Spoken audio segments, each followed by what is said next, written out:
Der Keltenforscher von Paul Münch. De letzt, da bin ich in de Wald, weil mir's dat gar so gut gefällt.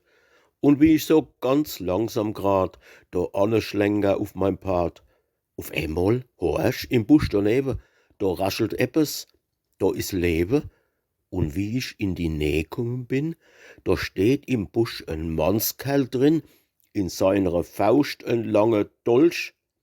Ei, das is ein Metter, is ein Strolch.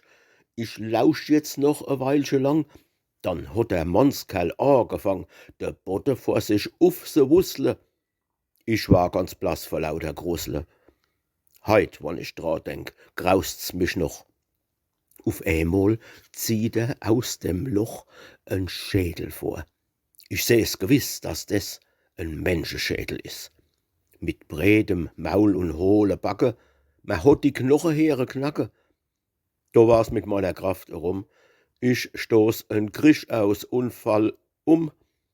Und wie ich dann bin aufgewacht, da steht der Mann vor mir und lacht und sagt ganz freundlich: Sagen Sie noch, kommt es bei Ihnen öfter vor?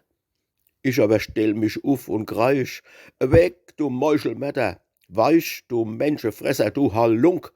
Weg, von der hab ich genug. Auf des hi fangt der schrecklich Mann se lache an, so fest er kann, und lacht, bis dass er grie und gel is.